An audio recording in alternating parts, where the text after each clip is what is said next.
Hello, I'm Calvin McOmber Jr. I was born on April 11, 1910 in Groveland, Idaho. I still wonder why Grandma Mirinda put me in this dress. My family went back to Mexico until we got kicked out in 1912. We spent some time in Logan before settling in Oakley. My Grandma Stout described me as faithful, aristocratic, responsible, full of hope, faith, and promise of great things. We were very poor and lived in a two-room house on the flat above the graveyard.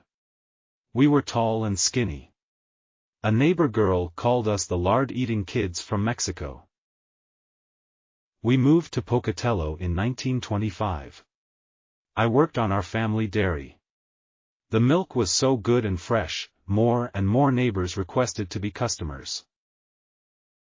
More cows were bought and a 55-acre farm was leased. It was very hard work, milking 20 to 50 cows by hand every day. Milk routes were early and 7 brothers all worked together. This is Emerson and I sawing. In 1929 our basketball team won the state championship and played in the international tournaments in Chicago, in which my brother and I participated. Emerson went on to play at BYU. Howdy everybody. I played football too. Here is my family. David, Winston, Farrell, Arthur, Adrian, me, Dad, Velma, Mom, and Emerson are all here. We were a normal family and grew close.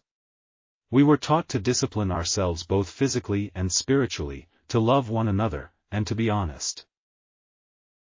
I drove the school bus. I would sing as we went along and some of the kids laughed but they soon got used to it. This is the 1930 census. In the fall of 1932, I was called on a mission to Czechoslovakia. This was a fulfillment of my parents' hopes. At the end of my mission, I transferred to Prague where I spent a few months finishing it, being asked to extend for a total of 30 months. I remember working with the Brodel sisters. I recall discussing with them whether I should be an institute professor or a doctor. On the way home from my mission, I did some sightseeing and stopped by Berlin, Germany.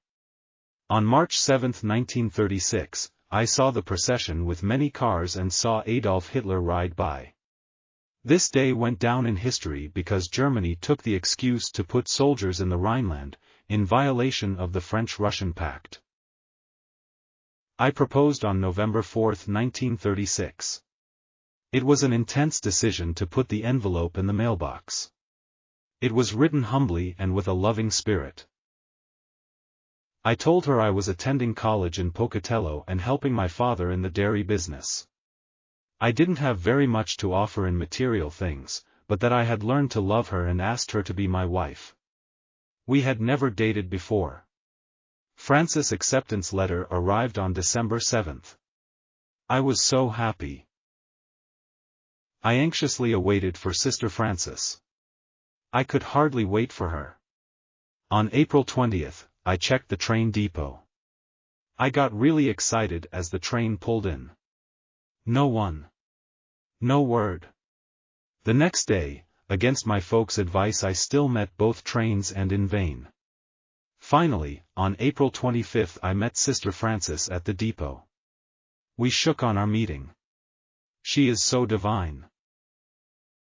We went down to the Salt Lake Temple on April 30, 1937. We lost my recommend on my wedding day but later realized Frances had it. That added to the excitement. John A. Widtsoe performed the marriage. We were invited to their home for our wedding breakfast. Frances and I had a great love for each other and had a very happy life together. She joined our family farm, a big change for a cultured European. I want to express publicly my gratitude to my angel wife Frances. I loved to sing sweet songs to her. Our first baby George was sickly and had a hard time nursing. He gradually got better and was very much of a mischief. I went to school in Utah for a time and the family stayed back in Pocatello. I was dissecting, studying, and finding it complicated aplenty. In 1939 we had another baby named Frances Marie. On May 22, 1940 in Provo, I felt that she would not live long. I took several snaps of her. Her fever went up in evening, so we took her to the hospital, to the oxygen tent. She relaxed there and passed away. We returned home from the hospital and told Aunt Sadie, who comforted us. This was a terrible shock which always grieved us. Mother wrote and asked me to drop out of school to come home and build a new dairy plant. I never did return to medical school. Frances and I loved to vacation to Salt Lake to visit William and Jane South. Frances was so happy her sister eventually came over to America. Charles, our fourth child, had a very difficult start in life. He required special care all of his life. At age 13 we had to put him in the Nampa State School. We also had Calvin and Ruth. I got a master's degree in 1958 in Educational Administration and Modern Scripture at BYU. I earlier got a 1 in Zoology and Chemistry. I also liked Anatomy and Physiology. Here is our home on 2715 Pole Line Road. I lived in the 5th and 16th wards in Pocatello most of my life. I loved McOmber and Stout reunions. Here we are at my brother David's home. I taught 5 years of chemistry at Idaho State College. Many people were surprised when I resigned from the very prestigious position to serve in religious education. I would reply, I would rather try to teach people how to live than how to make a living. I taught seminary at Pocatello High School. Here is one of my lessons on how the family is the greatest organization in the universe. Here is the new institute building dedicated in 1965. I find teaching religion the most challenging, interesting, and rewarding work I have ever done. I loved teaching institute. My son Calvin is in the center. I also served as the patriarch of the West Pocatello Stake. I fought to get stores closed on Sundays. I helped promote laws that eliminated liquor, gambling and slot machines in Pocatello. I wrote editorials in the Idaho State Journal. My favorite songs are hymns, although I do love operettas and operas. Perhaps the song that most consistently thrills me is, I Stand All Amazed. My mom Axie moved in with us after my father's death.